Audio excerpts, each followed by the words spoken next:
Pwede kang umakyat dito. Oh, di ba? Ang maganda na Hilux, para siyang Fortuner. Mataas siya, so kahit saan pwede mo siyang dalhin. Itong Hilux, ginawa talaga to pang off-road, pang negosyo, ganyan. Pero pwede rin siya pang personal. Ara boy! Ano yan? Nahanap ko yung brush natin ng puti. Nasaan ba? Hindi, nasa baba, nasa kanan. Ha? Guys, dalhin nyo lang yung kotse nyo dito sa All Cars, sa showroom natin. Pwede natin i-appraise yan. Tignan mo yung showroom natin. Yan. Ito, may kliyente, titingin ng Navara. For sure, next titignan niya ito. Guys, ito na, dumating na. 2021 Hilux G Diesel Automatic. Halika, slipin natin. DJ soltou aquela sequência que faz geral perder a consciência. O gás desce, a mente So guys, ito na yung ano natin, Hilux natin. Kung mapapansin nyo, bago yun na yung grills niya. So this is the facelifted. Pag mga 2020 and 2021 and up, gaya na yung grills niya. Fog lamps na case niya. Mags niya, ibang color na rin. Kung mapapansin nyo. Ayan. Very reliable.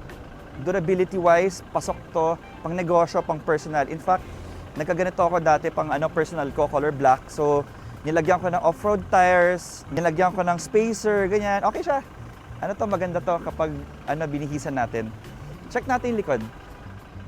Itong Hilux na to, specifically 2021, yung client, nung binili niya ng brand new, pinakabitan niya kagad ng bed liner and bed, parang cover to ng top up. So magandang brand yon. Nandiyan yung susi, mabubuksan natin, tapos maiikot siya. Pwede kang umakyat dito. Oh, di ba? Ang maganda na Hilux, para siyang Fortuner.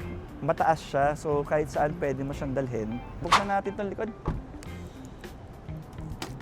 Ayun. Oh, di ba? Tumble forward mo lang siya. Okay. Isa pa. Medyo mabigat lang, so ingat kayo guys. Yan. So itong top up na to, oily ka, tignan mo. Para kapag umaandar ka, pwede mo siya i-lock dito. Ayan. So hindi siya, 'di ba? Okay, no? So pwede kang umandar pag nakabukas to, which is good. Tapos, ang ganda ng bed liner niya. Pwede ka rin kumapit dito, mga kaibigan mo. Tapos, biyahe na kayo niyan. Baba natin to. Yan. Ito yung free na seat cover niya. Diba? Pang negosyo, pang personal. This is the 4x2 diesel automatic. Lika, check natin yung loob. Ang bigat! So, ang G, unfortunately, hindi siya push start.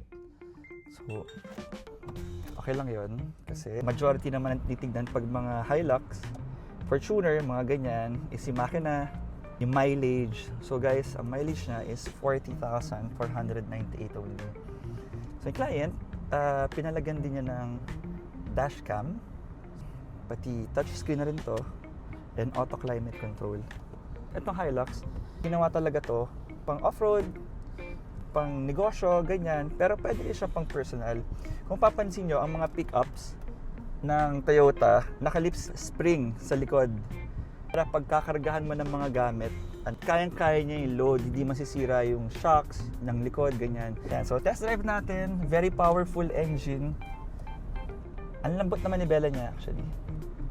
So baba tayo sa showroom guys. Yan, tignan mo yung showroom natin. Yan. Ito, may kliyente, titingin ng Navara. For sure, next titignan niya ito. Mabili talaga yung pickup sa atin no? Itong Hilux, meron siyang Eco mode. Ito mo yan. Meron din siyang Power mode. Kapag sa expressway, ang ginagamit ko madalas, Power mode. Yan. Para ma-feel mo talaga yung makina niya, bukang-buka. Saka itong Hilux, if I'm not mistaken correct me guys nag-average to ng mga 10 to 12 kilometers per liter. So, yan yung tansya ko. Tapos, ang lamig ng aircon niya, Sir Devs, no? Oo, malamig yung aircon niya. Okay siya. Pati yung likod niya, maluwag din guys. Maluwag yung likod niya. Yan, so engine bay niya guys, super linis. Naka-Amaron battery siya, brand new yan. Wala pang pinalitan dito kasi nandiyan pa yung mga markings ng kasa. Ayan o, mga dot. So, yung previous owner ganyan siya mag-alaga. Very well maintained.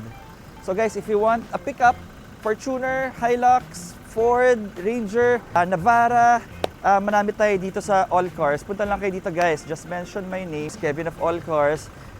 Valero Car Park 2, Makati City, 1 branch only. Hintayin namin kayo dito guys. All Cars, all yours. See ya!